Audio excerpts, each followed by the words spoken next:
Boa tarde e bem-vindos a mais uma edição do Mercados em Ação, do Jornal Económico. Neste programa vamos olhar para o que se espera da reunião do Conselho de Governadores do Banco Central Europeu esta semana e na da Reserva Federal na semana seguinte.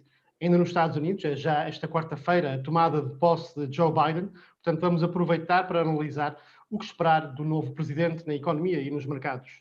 Vamos falar também de energia, pois há novidades das duas maiores energéticas portuguesas. A EDP deverá eleger hoje Miguel Stilwell de Andrade como CEO depois de 6 meses como interino.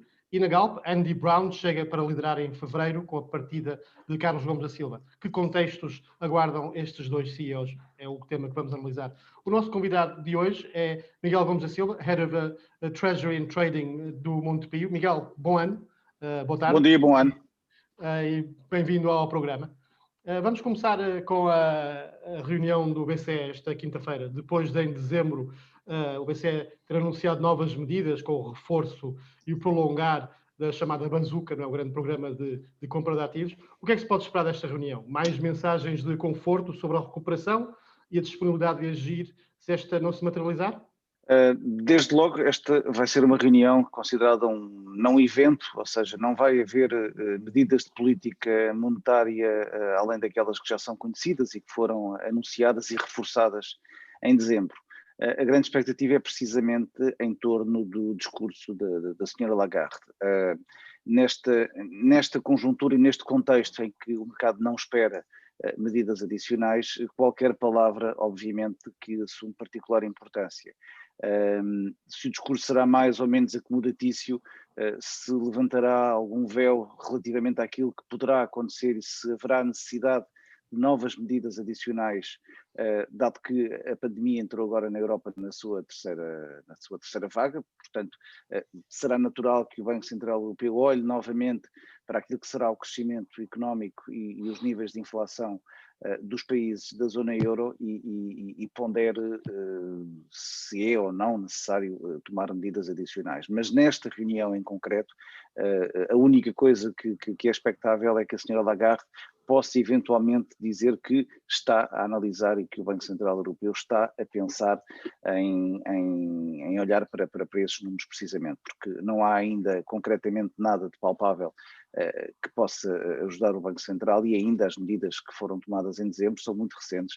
Portanto, eu diria que para já aquilo que se espera desta reunião é um não evento e estarmos apenas atentos às palavras da governadora do Banco Central Europeu. Miguel, e o que é que Lagarde poderá dizer em relação às expectativas, nomeadamente relativas à inflação e também haverá aqui algum cuidado com o euro forte, porque este euro forte poderá pôr em causa também, em parte, a recuperação da economia europeia. Acho que haverá aqui cuidado com estes dois pontos?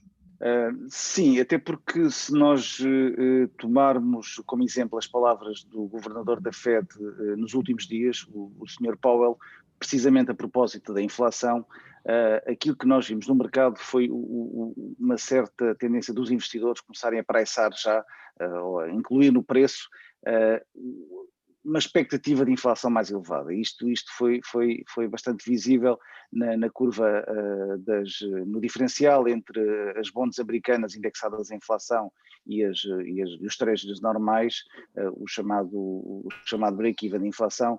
Isto foi bastante visível. No entanto, o Sr. Powell veio logo dizer a inflação ainda está longe do target dos 2%, portanto não vai haver qualquer tipo de ação. E na Europa o discurso é semelhante, portanto quer o Banco Central Europeu, quer a Fed têm como principal ferramenta ou principal objetivo que leva a usar ferramentas a inflação. E na Europa a inflação está muito longe, ainda muito mais longe que nos Estados Unidos. Portanto, obviamente que o mandato do BCE é ter a inflação nos 2%, no entanto, estamos ainda muito longe, e os últimos números mostram precisamente isso, estamos ainda muito longe, portanto não há aqui a tentativa de ter um discurso nesse sentido. Houve, durante o ano passado, quando a inflação mostrou um sinal de querer arrancar, e aí levou inclusivamente a uma alteração do discurso, dizendo que mesmo que a inflação toque nos 2%, isso não quer dizer que o Banco Central Europeu suba taxas. Portanto, claramente a mensagem de que os investidores não precisam de ficar assustados se a inflação tocar nos 2%, porque o Banco Central só agirá caso a inflação de facto mostre sinais de querer subir acima dos 2%. Portanto, indo diretamente à questão, não é para já um receio de que, mesmo que haja alguma pressão inflacionista, como foi visto no terceiro trimestre do ano passado, o Banco Central Europeu haja. Pelo contrário, a mensagem poderá ser semelhante à da Fed, que é mesmo que haja uma demonstração da inflação querer arrancar, isso não levará obrigatoriamente a uma ação do Banco Central no sentido de mover as taxas para cima.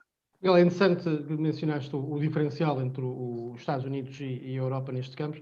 Já vimos no passado que os Estados Unidos agiram mais rapidamente, portanto, conseguiram fazer uma certa normalização da política monetária, enquanto na Europa ou na zona euro o BCE estava a começar a fazer essa normalização e foi obrigado inicialmente por causa da guerra comercial e incertezas em relação a isso, e depois, naturalmente, em relação à pandemia, voltar à normalização da política monetária. Interessante é que nos Estados Unidos a questão da inflação, porque só para explicar também um bocadinho aos nossos telespectadores, a inflação poderá subir porque há mais poupança, há mais estímulos e com a reabertura da economia haverá mais consumo naturalmente. Esta conversa toda, esta possibilidade toda que Powell está a tentar conter, levou a uma conversa já por exemplo, de tapering, que é de possibilidade da Fed começar a cortar ou reduzir o volume de compras de ativos nos Estados Unidos. Isto é uma pressão que Powell vai sentir durante o ano todo, à medida que vamos evoluindo e que a recuperação começar. Há nos Estados Unidos já essa pressão do tapering? Houve essa pressão do tapering e daí Powell ter vindo e ter sentido a necessidade de vir clarificar que está completamente fora de questão para já qualquer conversa de alívio de medidas, ou seja, de tapering ou redução do quantitative easing, são tudo sinónimos. Aquilo que Powell deixou bem claro foi que as medidas de política monetária expansionistas que estão atualmente em vigor são para continuar em 2021. Obviamente que nós sabemos que na economia os números às vezes surpreendem e podem levar os decisores de política monetária a tomar alterações. Até porque, e aquilo que levou os mercados a pensarem que eventualmente pudesse provocar na Fed um alívio destas medidas, foi o facto de Joe Biden ter ganho as eleições e do Partido Democrata ter conseguido a maioria no Senado. Portanto, 50-50, com o voto de qualidade da vice-presidente, poder levar aqui que os mercados pensem que vai haver um aumento da política fiscal. Como nós sabemos, temos a política monetária dos bancos centrais, temos a política fiscal dos governos. Estando um governo mais propício a aumentar a dívida e a injetar dinheiro na economia, podia-se pensar que já não seria necessário por parte do Banco Central. E com poder para isso, portanto, legitimado quer por um presidente, quer por um Senado, quer pela própria Câmara Baixa. Portanto, os mercados fizeram uma leitura natural logo à partida, em que este aumento da política fiscal por parte do governo de Biden poderia proporcionar à Fed um alívio das políticas monetárias. No entanto, o Sr. Powell correu rapidamente a clarificar que isso não vai acontecer e que vamos manter estes níveis de política monetária. Miguel, antes disso, temos já amanhã a tomada de posse de Biden como Presidente dos Estados Unidos. Os investidores já sabem que vai haver uma chuva de ordens executivas, vai haver o fomento do novo pacote de estímulos. Haverá aqui algo de disruptivo que os investidores não estejam à espera, nomeadamente não só em termos de estímulos imediatos, porque Powell já fez questão de frisar que pretende dois níveis, o primeiro o imediato e depois em fevereiro, então prosseguir a sua política de longo prazo, criação de emprego e isso tudo, mas poderão haver aqui novidades. E já agora, qual é que é a tua opinião do cheque, por exemplo, de $1.400, que supostamente é para ser enviado a cerca de 150 milhões de cidadãos, que, por exemplo, no final no início deste ano, o cheque de $600 fez indiretamente com que muitos dos investidores de pequeno capital ou de pouco capital tivesse investido em bolsa, e isso fez com que as penny stocks, por exemplo, tivessem subido bastante e que o mercado, o volume dentro desses agregados familiares tivesse também tido um aumento. Achas que vai haver aqui uma passagem desse dinheiro para o mercado? Haverá sempre uma passagem do dinheiro das poupanças para o mercado acionista. Os americanos, ao contrário dos europeus, ou não tanto como os europeus, têm uma forte tendência de investir as suas poupanças no mercado acionista. Historicamente é assim. Enquanto nós contamos com a Segurança Social e contamos com PPRs, por exemplo, para assegurar a nossa reforma, o americano típico tem como mercado de destino das suas poupanças o mercado acionista. Portanto, a importância da Bolsa Americana face às bolsas europeias tem muito a ver com a granularidade dos investidores que nela atuam. Portanto, é perfeitamente natural que este estímulo fiscal que o governo de Biden vai atribuir aos americanos, portanto serão $2.000 no total, os 600 que já foram enviados ainda por Donald Trump e estes 1.400 adicionais, é perfeitamente natural que uma grande parte desse dinheiro se destine ao mercado acionista. No entanto, e há aqui um ponto também que é importante frisar, os mercados não gostam de incerteza e não gostam do desconhecido, não gostam muito de surpresas, gostam de saber com aquilo que contam e de ter a máxima previsibilidade possível. E isso foi entregue também por Joe Biden. O próprio discurso de Janet Yellen, que é aguardado agora em breve, deverá ir ao encontro disso. Portanto, o que é entregue por este governo democrata é aquilo que o próprio governo democrata já debatia e já pedia antes de tomar posse e de se confirmar que ia ter a maioria no Senado. Portanto, não há aqui uma grande surpresa. O mercado, quando toma consciência que o Partido Democrata vai governar nos Estados Unidos com pleno poder, sabe exatamente com aquilo que vai contar, e este exemplo dos $1.400 adicionais é disso um bom exemplo. Não quer dizer que mais à frente não tenhamos novos estímulos, mas para já aquilo que é entregue agora, neste momento, é exatamente aquilo que o mercado estava à espera. Miguel, uma última pergunta em relação aos Estados Unidos, antes de irmos para os gráficos com o Marco. Durante a campanha, e antes mesmo da campanha eleitoral do ano passado, havia muito debate sobre o que é que os democratas queriam fazer em relação às tecnológicas. As tecnológicas estiveram em grande, não só na expansão dos negócios, mas também nos disparos em bolsas, especialmente as 5 ou 6 maiores, e os democratas sempre deram alguns sinais de quererem controlar o poder destas empresas, sejam de e-commerce ou de redes sociais.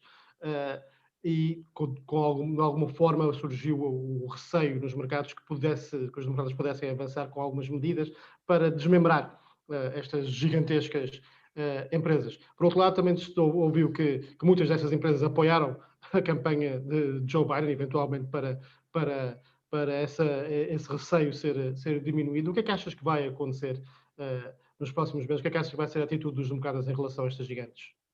Há uma forte tentativa de aumento de impostos. Todos nós sabemos que estas empresas, devido à sua natureza, têm as suas fontes de receita espalhadas um pouco por todo o mundo, conseguindo ter uma otimização fiscal melhor do que qualquer outra empresa de um setor mais tradicional, mais industrial, mas vai haver uma tentativa por parte de Joe Biden de taxar, de certa forma, estas empresas. Obviamente que isto tem que ser feito com muito cuidado.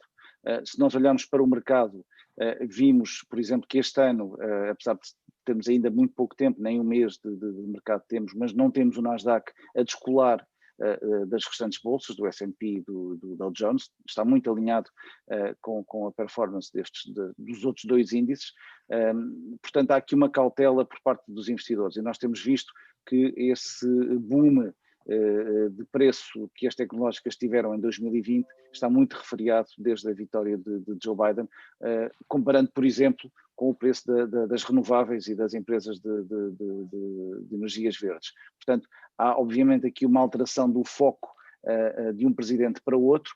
Ainda é muito cedo para podermos tirar conclusões. Desde logo sabemos que não vai haver um benefício extraordinário para estas empresas. Se haverá uma penalização, acho que também me custa que seja feito, porque são americanos no fim do dia, portanto, a postura perante o mercado de acionista é muito semelhante e transversal às várias camadas políticas nos Estados Unidos, quer republicanos, quer democratas, mas obviamente que haverá aqui uma tentativa para, pelo menos, fazer com que estas empresas tecnológicas, que atualmente geram trillions de dólares, falando em linguagem americana, sejam taxadas mais em linha com aquilo que são as empresas industriais, onde é mais fácil calcular os impostos através do valor que acrescentam em cada momento da produção. Miguel, já voltamos a conversa contigo sobre outros assuntos. Vamos agora sim já para os números e os gráficos da semana com o Marco Silva.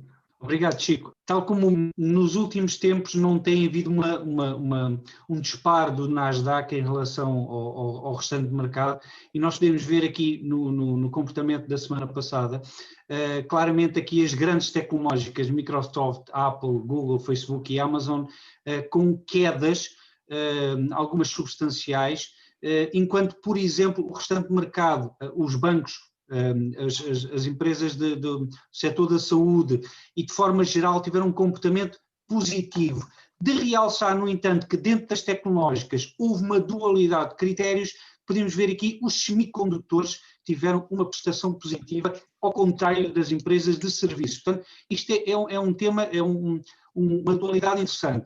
Em relação, este é o mapa do crescimento dos lucros nos últimos 5 anos e média por ano. E aqui podemos ver claramente que a Amazon domina esta lista com mais de 100% por ano de crescimento dos lucros, mas temos aqui empresas como a Microsoft que já valem muito e, no entanto, têm uma média de ganhos substancial. E é isto que tem permitido que estas grandes empresas tenham crescido no último ano acima do restante mercado, porque também vão apresentar um crescimento dos lucros substancial ou expectável, e têm apresentado assim nos próximos tempos. Portanto, existe claramente para já um acompanhamento destas empresas em relação àquilo que se espera.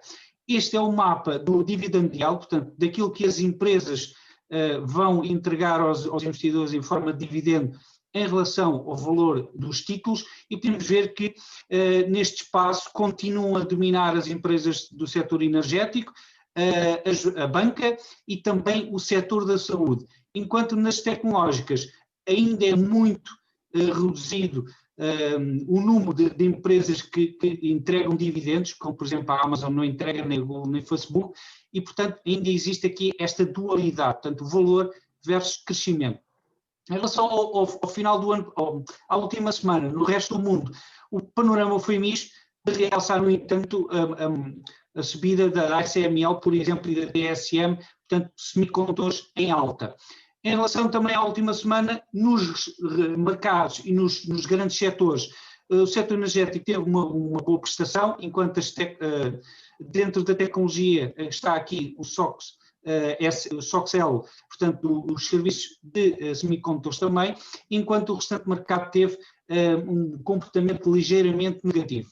Em relação aos gráficos, este é do euro-dólar 4 horas, e podemos ver que o principal par de moedas atingiu aqui este mínimo e teve aqui um rebound, portanto recuperou, que foi o mínimo que atingiu também aqui em dezembro do ano passado. Portanto, houve aqui uma zona de suporte para já clara. Este é o mapa, ou o gráfico do Russell 2000, portanto, das small caps, das empresas com menor capitalização, e podemos ver que teve um comportamento acima dos restantes índices nas últimas semanas, está agora a atingir aqui um patamar de resistência numa extensão Fibonacci relativa a esta subida que está aqui. Em relação ao S&P 500, de uma hora, continua neste canal descendente, veio aqui acima, veio testar aqui em baixo, e agora está a tentar testar a linha superior, portanto ainda está aqui num range bound, ou seja, está aqui nestes limites. Só mais 2 gráficos, este o do euro-libra, só para dar nota, que realmente a saída do Reino Unido da União Europeia não provocou nenhum descalabro para já neste par de moedas, vamos ver nos próximos tempos. E por fim, o gráfico do milho, que nas últimas semanas tem tido um comportamento francamente ascendente, desde os $300 até aos 530, isto porque existem indícios de fraca produção nos principais mercados, nomeadamente Estados Unidos, Argentina e Brasil. E é tudo, Chico. Muito obrigado, Marco, por esses gráficos e números tão interessantes como todas as semanas. Vamos continuar nos números, com o número da semana, que é grande. Esta semana são 534 milhões de euros. Foi o valor que a China Three Gorges arrecadou com a venda de 100 milhões de ações de EDP Energias de Portugal na semana passada, equivalente a 2,5% da empresa. A estatal chinesa tem agora uma participação de 19,03% na empresa portuguesa, continua ainda assim a ser a maior acionista. Voltamos à conversa com o Miguel Gomes Silva, do Montepio. Miguel, é precisamente sobre energia que queremos falar agora.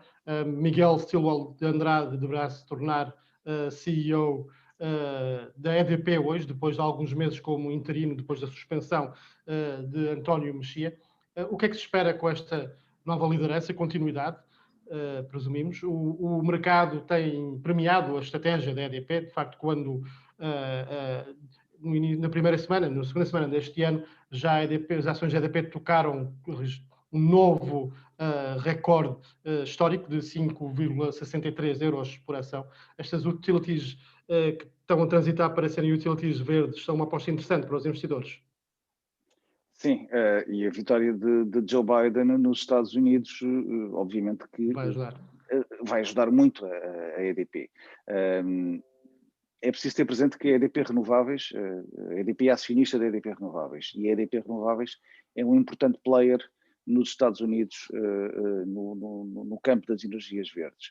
Portanto, a nova legislação que é esperada pela administração Biden, não sei se já de início ou se mais com o decorrer do mandato, mas é certo que é esperado para as empresas que produzem energias limpas, por assim dizer, haja um conjunto de incentivos.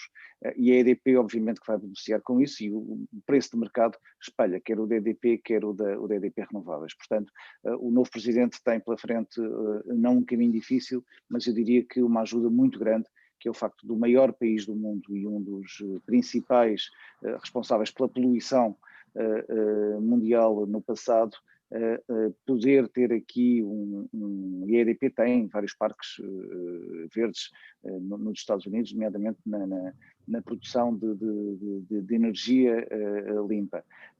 É preciso também ter em conta que o facto dos Estados Unidos poderem voltar para o Acordo de Paris, poder também ter aqui um importante papel pela positiva na EDP. Portanto, eu diria que o futuro do novo presidente da EDP tem tudo para ser risonho.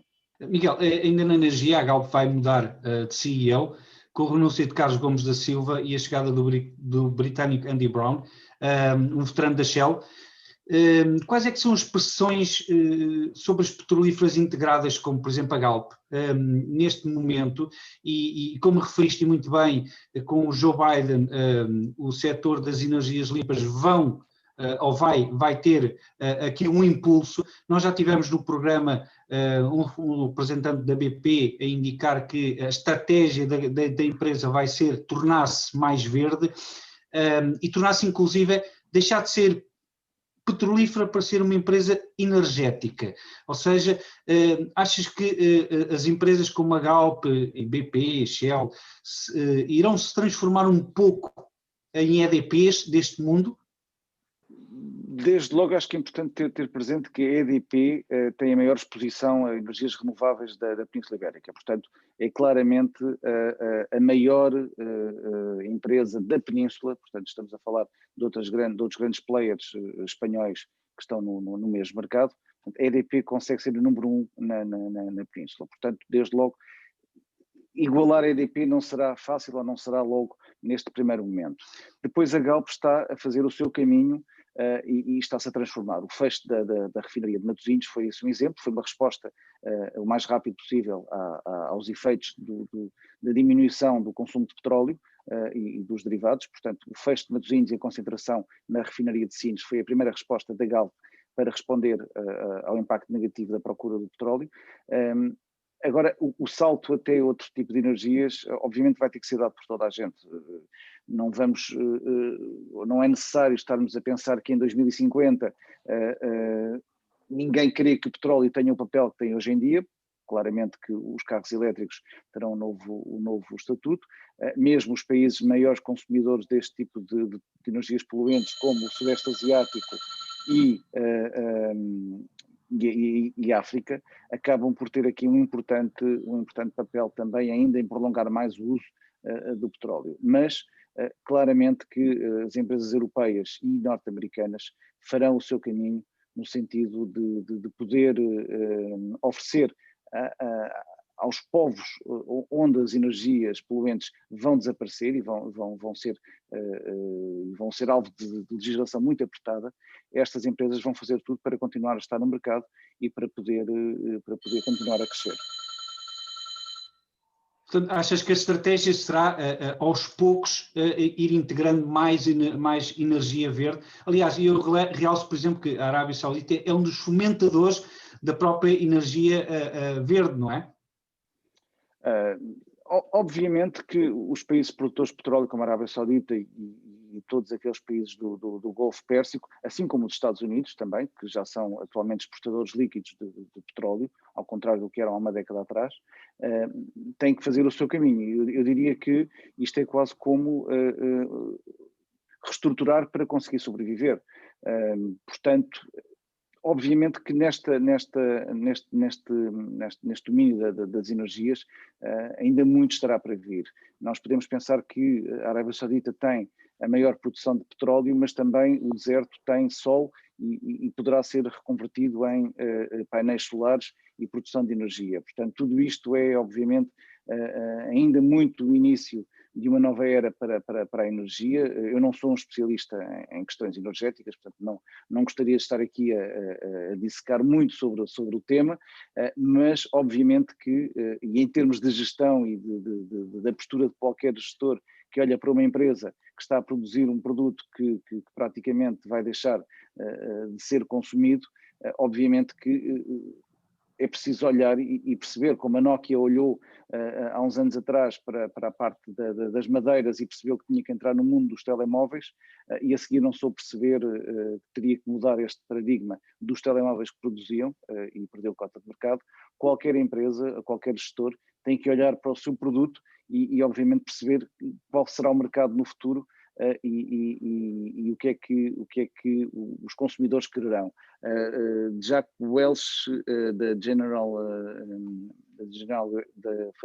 Electric dizia que o seu papel na empresa não era preocupar-se, tinha os administradores executivos, os directors, para se preocuparem com a gestão corrente do dia-a-dia. Ele começava a pensar daí a 5 anos. Portanto, isto é um pouco aquilo que estes países têm que fazer, como se fosse uma empresa, que é a perceber daqui a 5 anos ou daqui a 10 anos o que é que o mercado vai querer e onde é que o mercado vai estar. Miguel, vamos para o último tema. Estamos já no início, na fase inicial da época de resultados do quarto trimestre. Começou nos Estados Unidos com alguns bancos, ainda estamos muito na fase inicial, mas já viste alguns sinais e, por outro lado, o que é que se espera, tanto nos Estados Unidos como na Europa e nos diferentes setores nesta época, tanto em números também como nas perspectivas que poderão dar? Ainda é muito cedo, portanto começaram agora mesmo a sair os primeiros resultados. A JP Morgan reportou lucros e o produto bancário acima da expectativa. O Citigroup teve lucros também acima do estimado, mas o produto bancário ficou abaixo. Portanto, a Wells Fargo também teve lucros que bateram expectativas. No caso do setor financeiro, aquilo que se tem verificado é os lucros reportados têm muito a ver com o levantamento de imparidades. Portanto, os bancos, durante o ano 2020, constituíram uma série de imparidades para fazer face àquilo que poderia ser o incumprimento do crédito. Não se verificou esse nível de imparidades, portanto, os bancos puderam ir levantando essas imparidades e realizando lucros. No entanto, em termos do negócio, não é líquido que isso se traduza num aumento do negócio. E para o quarto trimestre, aquilo que se espera em termos da generalidade das empresas é um quarto trimestre muito mais fraco do que o terceiro trimestre, sobretudo na Europa. O que é estimado, e desde logo as projeções, por exemplo, para a Europa, um decréscimo de 25% dos resultados, dos lucros, nos Estados Unidos um pouco melhor, menos, mas ainda assim menos 10%. Portanto, eu acho que o mais importante que que importa olhar nesta época de projeção de resultados é aquilo que as empresas vão apresentar para o futuro. Porque o quarto trimestre já percebemos que está praticamente fechado e não vai ser bom. Evidencia um decrescimento face àquilo que foi o terceiro trimestre, porque o terceiro trimestre, eu recordo, veio trazer aqui muita esperança depois do primeiro semestre do ano de 2020 ter sido muito mau em função dos confinamentos, em função da redução do consumo. O terceiro trimestre foi uma espécie de balão de oxigênio para as empresas e houve um crescimento bastante grande em termos sequenciais. O quarto trimestre receia-se que venha novamente trazer essa expectativa para um nível mais real e não será famoso. Portanto, para já, o discurso que importa aqui agora reter é onde é que esses resultados falharam ou onde é que poderá haver o desapontar desses resultados para ver no futuro qual vai ser a resposta das empresas. Miguel, desculpa, eu menti, não era a última pergunta, era a penúltima, agora sim, a última, que é relacionada. Esta época de resultados é normalmente quando se dá o resultado do ano e também se pelo menos sinaliza alguma coisa em relação aos dividendos, não é? Os dividendos foram uma das primeiras coisas discutidas logo a seguir o descalabro do mercado e do fecho de atividade no ano passado, com muitas empresas a cortarem ou eliminarem ou suspenderem os dividendos. Na banca, por exemplo, autoridades como a EBA e o BCE recomendarem os bancos para não pagarem dividendos devido à pressão no bottom line. O que é que os investidores esperam nesta altura? Pouco? Qualquer coisa que venha pode ser positivo? Qual é a expectativa?